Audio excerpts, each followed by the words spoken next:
Dans cette vidéo, nous allons maintenant ajuster le pied de page de notre site. Donc je descends ici au niveau du pied de page et je constate que les éléments ne sont pas alignés en hauteur. Si je regarde l'ancienne version avec Bootstrap 3, ici je constate que les éléments sont alignés, mais c'est un leurre parce que si je fais apparaître la console ici, comme ceci, et que je pointe sur un élément du footer, je m'aperçois que j'avais introduit une règle CSS qui dit que la hauteur minimum est de 270 pixels. Donc là, ça marchait bien parce que le calendrier qui est le plus haut ne dépassait pas les 270 pixels. Mais par contre, dans un cas comme ici où le calendrier est un peu plus haut parce que les polices sont différentes, etc., je m'aperçois que cette règle ne convient plus. Ici, il aurait fallu par exemple que j'augmente la taille comme ceci, par exemple à 315 pixels ou un truc comme ça. Et donc ça, c'est pas gérable. Ce sont des manières empiriques qui avaient cours par le passé.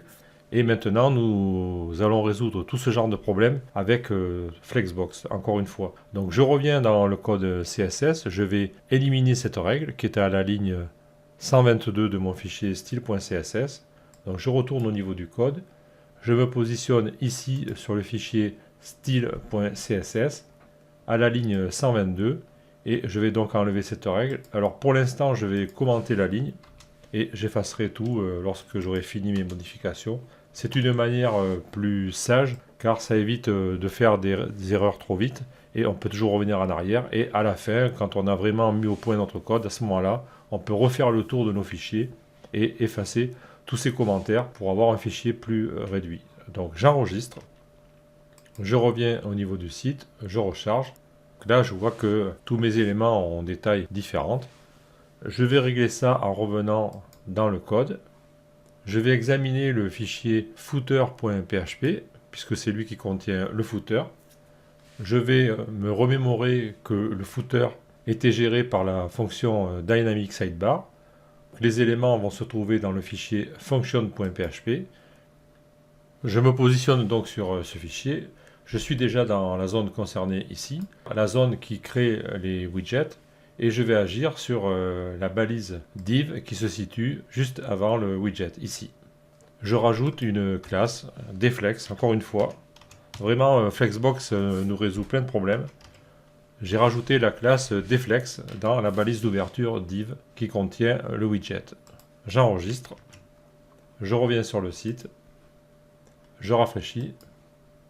Et là, je vois que le problème de hauteur est résolu. Quelle que soit la taille des autres éléments, ils vont tous prendre la taille du plus haut. Alors bien sûr, on vient de résoudre un problème et dans la foulée, on en a créé un autre. C'est-à-dire que le fond ici de mon élément ne s'étend pas sur toute la largeur de cet élément. Je vous rappelle que si on fait un clic droit ici sur examiner et qu'on pointe sur l'élément, on voit bien que sa largeur est correcte et il occupe un quart de la page. Par contre, l'élément qui est à l'intérieur, donc cet élément s'appelle Inside Widget. Il est juste là pour contenir le reste, mais on lui a donné un fond de couleur ici. Je rappelle que si je clique là, je supprime le fond. Donc cet élément ne couvre pas la largeur. Donc c'est pas compliqué, je vais revenir dans le code, ici. L'élément, je le vois ici, c'est la balise Inside Widget. Alors ça, c'est pas automatique, hein. Logiquement, on mettrait qu'une balise ici, mais je l'avais rajouté moi-même pour avoir la possibilité de lui mettre une couleur de fond. Pour remédier à notre problème, on va encore une fois rajouter la classe W-100 pour lui demander d'occuper toute la largeur. J'enregistre, je rebascule sur le site, je rafraîchis, et là maintenant je vois que la largeur est bien distribuée. Et maintenant je vois que le fond prend toute la largeur. Comme j'ai une petite intuition, je vais faire une vérification du changement de taille du périphérique.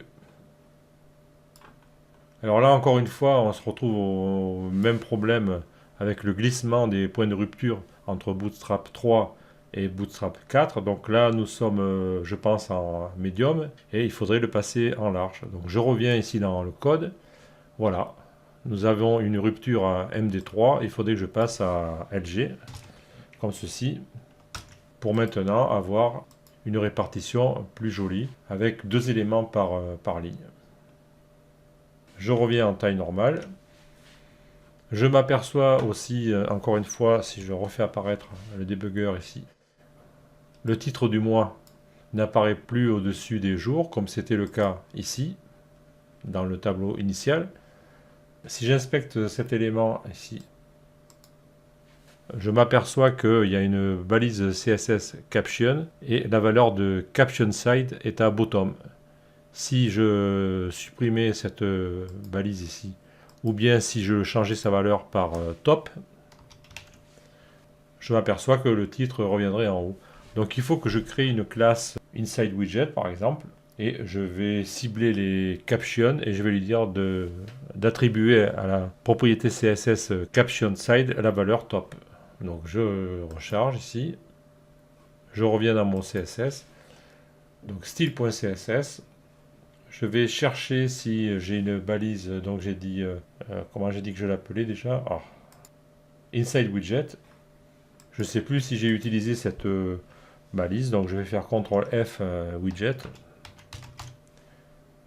Je ne l'ai pas utilisé. Si, je l'ai utilisé, mais pour le H2, ce que je vais faire pour gagner du temps, je vais copier ça. CTRL C, CTRL V. Donc je veux la balise inside widget, enfin la balise qui est la classe inside widget, qui contient une balise caption. Et je vais lui dire d'appliquer la règle caption side top. Voilà, donc je récapitule. Ça m'a l'air bon, j'enregistre. Je reviens. Donc là, si je rafraîchis, oui, j'avais pas rafraîchi tout à l'heure. Voilà, donc mon titre est revenu d'équerre. Si je recontrôle, examiner l'élément, voilà, j'ai bien la règle caption side avec la valeur top qui va s'afficher grâce à la règle CSS que je viens de rajouter. Et là, je m'aperçois, encore une fois, j'ai réglé un problème et j'en ai fait apparaître un autre. C'est que ici, ben, c'est un petit peu collé, là. Ça me plaît pas, c'est pas joli. Alors là, c'est encore simple. Je vais revenir cette fois dans le fichier function.php au niveau du code ici qui me crée le widget. Et au niveau de cette classe inside widget, je vais simplement rajouter un genre de padding.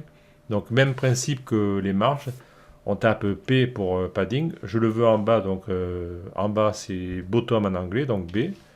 Et une valeur entre 0 et 5. Je vais taper par exemple 3. J'enregistre. Je reviens. Je rafraîchis. Voilà. J'ai un peu de padding. Ça colle plus en bas. Voilà. Donc là, on a vraiment un pied de page qui tient la route. Et tout ça avec très peu de lignes de code. On n'a pas besoin de faire des bricolages en CSS, etc. Des adaptations. On appelait ça des hacks autrefois. On a gagné en productivité. Ah, tiens, il y aurait aussi un problème là de police. Alors, ça, c'est quoi? Ça me plaît pas. C'est sur 2 lignes. Alors, examiner l'élément. Voilà, ça c'est donc c'est quoi? C'est le H2 de inside widget.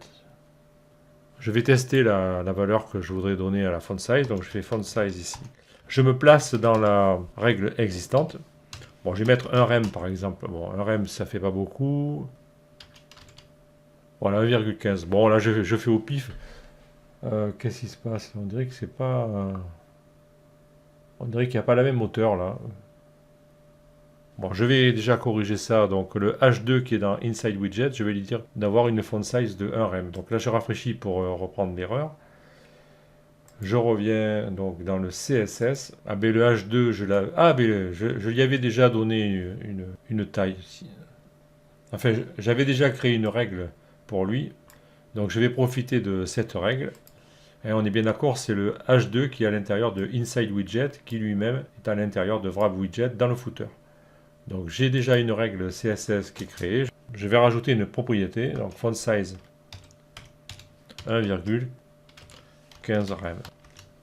J'enregistre, je reviens, je rafraîchis l'affichage et je vois que la police va beaucoup mieux. J'ai encore un petit problème ici, je constate que les traits de soulignement là, les bordures, ici c'est pas la même hauteur, donc je sais pas ce qui se passe.